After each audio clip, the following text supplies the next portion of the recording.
దేవుని పరిశుద్ధమైన నామంలో అందరికీ ప్రైజ్ లార్డ్. మరి దేవుని వాక్యాన్ని ధ్యానించుకునే ముందు చిన్న ప్రార్థన చేసుకుందాం. పరిశుద్ధుడా మహాగణుడా, నీకే స్తోత్రాలు వందనాలు చెల్లిస్తున్నాయినా. ఎక్కడైతే ఇద్దరు లేక ముగ్గురు కూడి ఉంటారో వారి మధ్యలో మీరుంటానని సెలవిచ్చారు.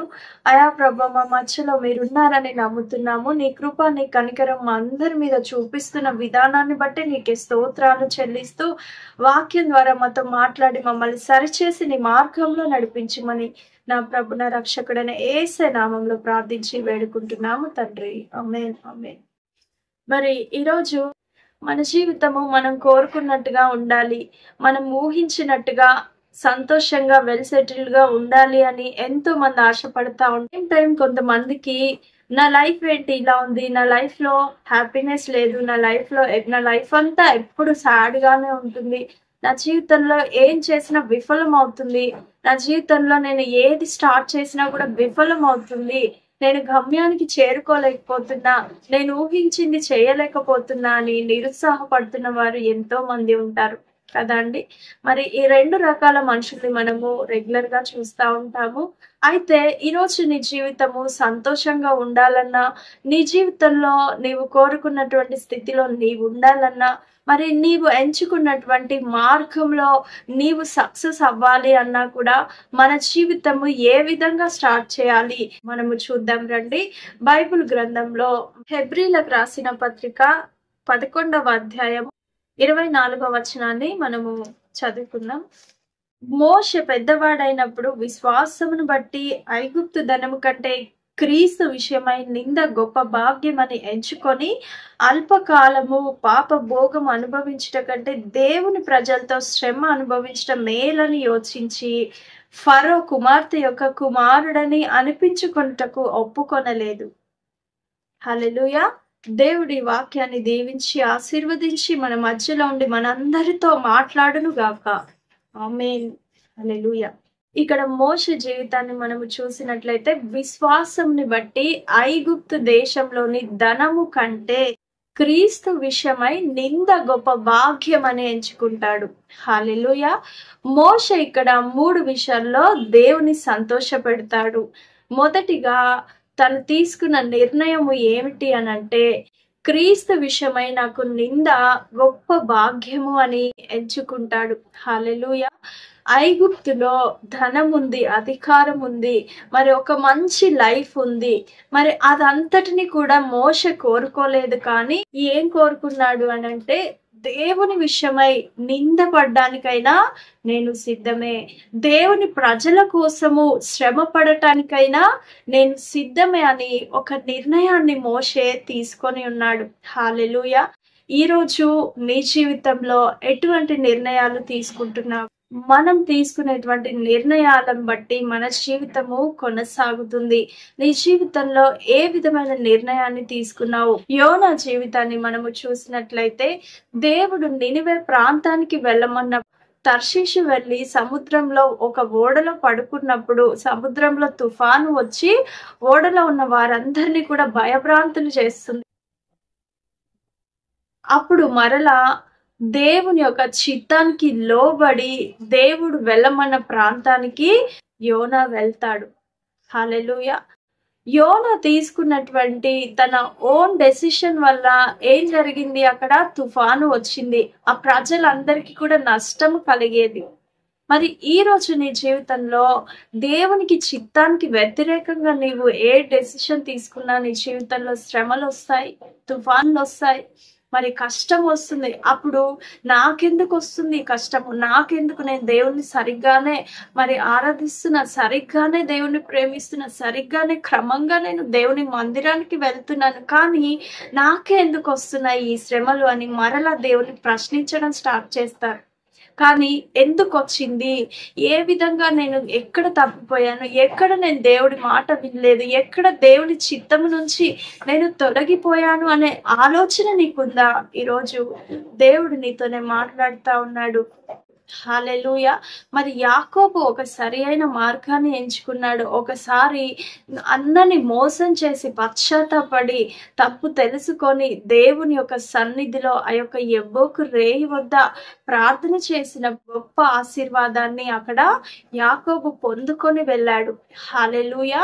యోసేపు జీవితాన్ని కూడా మనం చూసినట్లయితే నేను దేవునికి వ్యతిరేకంగా చేయను అని ఆ మార్గాన్ని విడిచి ఆ మార్గము నుంచి తప్పించుకున్నాడు, ఆ పాపము నుంచి తప్పించుకున్నాడు.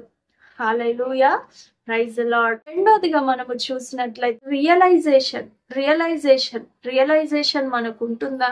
ప్రతి విషయంలో దేవుడు నన్ను ఈ మార్గంలో వెళ్ళమన్నప్పుడు నేను ఈ మార్గంలో వెళ్ళట్లేదే, నాకు అందుకే ఈ శ్రమ వచ్చింది, అందుకే నాకు ఈ విఫలత, అందుకే ఈ యొక్క ఆశీర్వాదము లేనటువంటి జీవితము, ఎండిన జీవితము, ఎడారి జీవితము అని పశ్చాత్తాపడి నీవు ప్రార్థన చేసిన రోజులు నీ జీవితంలో ఉంటున్నాయా? మోషే దేవుని కోసం, దేవుని ప్రజల కోసం ఇక్కడ మరి పని చేయాలనుకున్నా, నాకు శ్రమ అయినా కూడా నాకు మేలే, సంతోషమే అని ఆయన యోచించుకున్నాడు, గ్రహించుకున్నాడు. మరి ఒక రియలైజేషన్ వచ్చినప్పుడే నీవు దేవుని యొక్క చిత్తానికి దగ్గర అవుతావు, దేవుని మార్గంలో నడవాలి అని నిర్ణయించుకుంటావు. హల్లెలూయా. ఎక్కడ నివసిస్తున్నావు? ఎలా ఉంది నీ ప్రవర్తన? నీ కుటుంబంలో ఎలా ఉంది? నీ యొక్క నువ్వు చేస్తున్న ఉద్యోగ ప్రాంతంలో ఎలా ఉంది? నీవు గ్రహించుకున్నావా? ఒక్కసారి గ్రహించుకోవాలి. Choosing right things always blessings కదండి. నీవు చూస్ చేసుకున్న దాన్ని బట్టి నీకు మరి ఆ యొక్క మంచి మార్గంలో నిరంతరం నీకు బ్లెస్సింగ్స్ ఉంటాయి. సరైన వాటిని నీవు చూస్ చేసుకున్నట్లయితే నీకు ఉన్నతమైన ఆశీర్వాదాలు సర్వశక్తుడైన యేసుక్రీస్తు ప్రభు ఇస్తాను అని వాగ్దానము చేస్తున్నాడు. హల్లెలూయా. మోసెస్ నా ఇల్లు అంతట్లో కూడా నమ్మకమైన వాడు అని దేవుడే స్టేట్మెంట్ ఇస్తాడు. హల్లెలూయా. ఈ రోజు నిన్ను గూర్చి నీ కుటుంబం స్టేట్మెంట్ ఇస్తుందా? నిన్ను గూర్చి నీవు ఉంచిన ప్రాంతంలో, నీవు చేస్తున్న ఉద్యోగంలో ఇతను మంచి మరి వ్యక్తి ఉంటాడు, క్రీస్తులో మంచి విశ్వాసి, మంచి దేవుని భక్తి కలిగిన వాడు, మరి మంచి క్రియలు కలిగినటువంటి వ్యక్తి అని ఎవరైనా నీ గురించి స్టేట్మెంట్ ఇస్తున్నారా? మరి మోషే తన ప్రజల కోసము నిందన భరించాలని అనుకున్నాడు. క్రీస్తు నిమిత్తమై కష్టమైన, శ్రమైన, నిందైనా నేను భరించాలి అనుకున్నాడు. నేను క్రీస్తు కోసము నిలబడాలి అనుకున్నాడు. కనుక మోసెస్ ని దేవుడు ఆ విధంగా ప్రేమించాడు. హల్లెలూయా. Praise the Lord. మూడవదిగా మనము చూసినట్లయితే ఫోకస్ ఉండాలి. మనకి దృష్టి ఉండాలి. దేని మీద నీ దృష్టి ఉంటుంది? రోమపత్రిక 12వ అధ్యాయము 16-17లో చూసినట్లయితే 17వ వాక్యాన్ని గమనించినట్లయితే మనుషులందరి దృష్టికి యోగ్యమైన వాటిని గూర్చి ఆలోచన కలిగి ఉండుడి అని వాక్యము సెలవిస్తా ఉంది. హల్లెలూయా. మరి ఈరోజు నీ దృష్టి యోగ్యమైన వాటి వైపు ఉంటుందా, వ్యర్థమైన వాటి వైపు ఉంటుందా? గ్రహించుకోవాలి. మార్తా మరియలని మనము చూసినట్లయితే ఉత్తమమైన మార్గాన్ని మరియ ఎన్నుకుంది. మార్త మాత్రము తన పనిలో బిజీ అవుతూ ప్రభువా మరి నాకు సహాయంగా మరియని పంపించు అంటుంది. దేవుని యొక్క రాజ్య విషయాలని యేసుక్రీస్తు ప్రభు మరియకి బోధిస్తున్నప్పుడు ఒక మంచి మార్గాన్ని మరియ ఎంచుకొని, ఆ పని నాకు ముఖ్యం కాదు, ఈ యొక్క దేవుని యొక్క జీవం కలిగిన మాటలు నాకు ముఖ్యము అని యేసు ప్రభు చెప్పే బోధన వినుకుంటూ సంతోషిస్తుంది. హల్లెలూయా.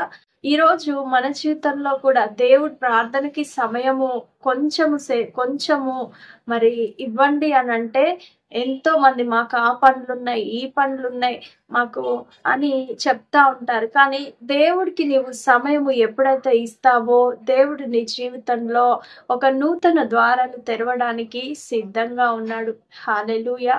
నీవు యోగ్యమైన వాటి మీద దృష్టి ఉంచినట్లయితే, దేవుని వైపు దృష్టి ఉంచినట్లయితే, దేవుని యొక్క మార్గంలో నీవు నడవాలి, దేవుని సన్నిధికి వెళ్ళాలి, దేవునితో సహవాసము చేయాలి, దేవుని ప్రజలతో సహవాసము చేయాలి. మరి దేవునికి వ్యతిరేకంగా ఉండే వారితో నా సహవాసము కాదు అని నీవు ఒక మంచి గురిని, ఒక మంచి దృష్టిని దేవుని వైపు నిలిపినట్లయితే, దేవుని యొక్క క్రియల వైపు, దేవుని వైపు నీవు నిలిపినట్లయితే, దేవుడు నీ జీవితంలో తప్పక ఆశీర్వదిస్తాడు. నీ కుటుంబంలో ఉన్న ప్రతి సమస్య నుంచి విడిపిస్తాడు. దేవుని యొక్క రాజ్యానికి నిన్ను సిద్ధపాటు చేస్తాడు. హల్లెలూయా, ప్రైజ్ ది లార్డ్. మొదటిగా మనము రైట్, రెండోదిగా రియలైజేషన్, మూడోదిగా ఫోకస్. మరి ఈ విధంగా మనము నడుచుకున్నట్లయితే దేవుని యొక్క ఉన్నతమైన ఆశీర్వాదాలని మనము పొందుకుంటాం. హల్లెలూయా. పరిశుద్ధుడా మహాగణుడా, నీకే స్తోత్రాలు, వందనాలు చెల్లిస్తూ వాక్యం విన్న ప్రతి ఒక్కరు హృదయంలో మార్పుని దయచేయండి. వారి జీవితాలను కట్టే విధంగా ఈ వాక్యం వారి హృదయంలో ఫలింపచేయమని వేడుకుంటున్నాము తండ్రి. అయా, మా దృష్టి, మా హృదయము, మా ఫోకస్ అంతా కూడా నీ రాజ్యము వైపు, నీ రాజ్య విషయాల వైపు ఒక మంచి మార్గంలో నడిపించే విధంగా మా జీవితాన్ని నడిపించి, నీ వాక్యం మా హృదయాల్లో, మా జీవితాల్లో ఫలించులాగున సహాయము చేయమని